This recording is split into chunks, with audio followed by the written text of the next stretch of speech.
बात साल 2019 की। लोकसभा चुनाव का माहौल देश में जमकर बना हुआ है।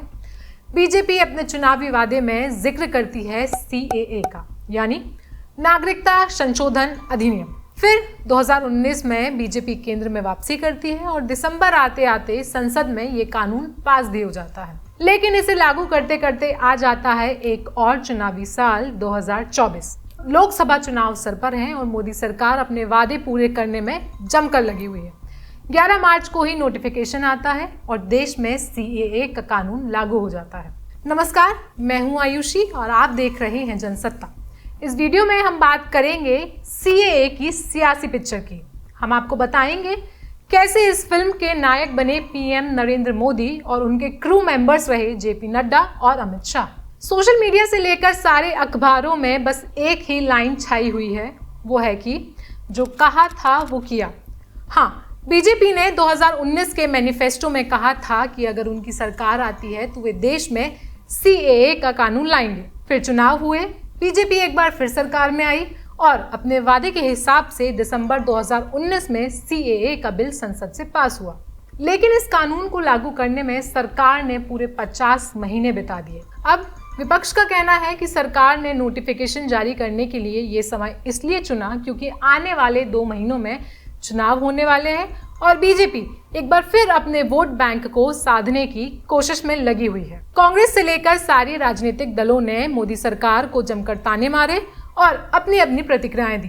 कांग्रेस अध्यक्ष मल्लिकार्जुन खड़गे ने कहा कि चुनाव से ठीक पहले अधिसूचित CAA नियम दर्शाता है कि बीजेपी कैसे ध्रुवीकरण की राजनीति को लेकर सजग है। तो केजरीवाल ने रोजगार का मुद्दा उठाया और रोजगार के मुद्दे को उठाते हुए कहा कि पड़ोसी देश से आने वाले लोगों को रोजगार कौन देगा। ओबीसी का कहना है कि CAA का उद्देश्य केवल मुसलमानों को टारगेट करना है। अब यहाँ ये सवाल उठता है कि क्या सच में बीजेपी ने चुनावी माहौल देखते हुए इस समय CAA का नोटिफिकेशन जारी किया और देश में CAA लागू होने से बीजेपी के वोट बैंक पर कितना असर पड़ेगा। तो आपको बता दें कि मोदी सरकार ने CAA के अलावा कई सारे काम 2024 में ही किए, जिनका सबसे बड़ा उदाहरण है राम मंदिर। अगर हम वोट बैंक की बात करें तो CAA का सबसे ज्यादा असर बंगाल के मतुआ समुदाय के हिंदू शरणार्थी पर पड़ेगा, जो बांग्लादेश से प्रताड़ित होकर आए हैं। बंगाल का मतुआ समुदाय काफी समय से भारत में नागरिकता की मांग कर रहा था। आंकड़ों पर नजर डालें तो भारत में मतुआ समुदाय की कुल आबादी 3 से 4 करोड़ है और सिर्फ बंगाल में ही इस समुदाय के 2 करोड़ लोग रहते हैं। बंगाल में मतुआ समुदाय का प्रभाव 10 लोकसभा सीट और 77 विधानसभा सीटों पर है, जिससे ये साफ होता है कि बीजेपी को यहाँ तो अच्छा खासा फायदा होने ही वाला है। बता दें कि 2014 में बीजेपी को बंगाल में 3 लोकसभा सीटें मिली थी और 2019 आते आते लोकसभा चुनाव में बीजेपी को 42 में से पूरी 18 सीटें मिली।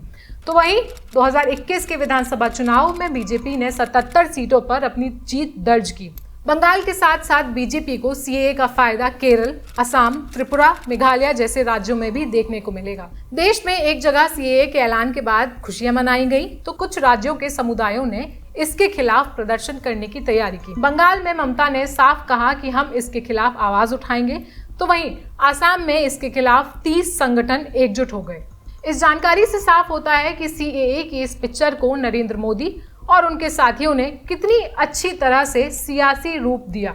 हालांकि देखा जाए तो बीजेपी हमेशा दूरगामी सोच के साथ चलती है। आर्टिकल 370, 3 तलाक, राम मंदिर और CAA को लागू करने के साथ साथ बीजेपी ने न सिर्फ 2024 की जीत पक्की की, बल्कि आगे की पिच के लिए भी बीजेपी ने अभी से तैयारियां शुरू कर दी हैं। रक्षा मंत्री राजनाथ सिंह का बयान हम आपको सुनवाते हैं, जो बीजेपी की दूरगामी सोच के बारे में बता रहे हैं। प्रारंभ किए, बेरोजगारी यहाँ पर 8.5% थी। इतने दिनों के अंदर हम उसको कम किया हम लोगों ने। अब भारत में बेरोजगारी का दर केवल 5% रह गया है। बहनों भाइयों, अवसर दीजिए हमारे प्रधानमंत्री को। तीसरा टर्म ही नहीं, संकल्प लीजिए 4था टर्म भी देंगे। हम गरीबी के संकट को भी दूर करेंगे और बेरोजगारी के संकट को भी दूर करेंगे। वैसे तो बीजेपी कार्यकर्ता इस बार 400 पार का नारा दे रहे हैं, लेकिन इन बयानों से हम अंदाजा लगा सकते कि बीजेपी सिर्फ 2024 के चुनावों तक थमने नहीं वाली है।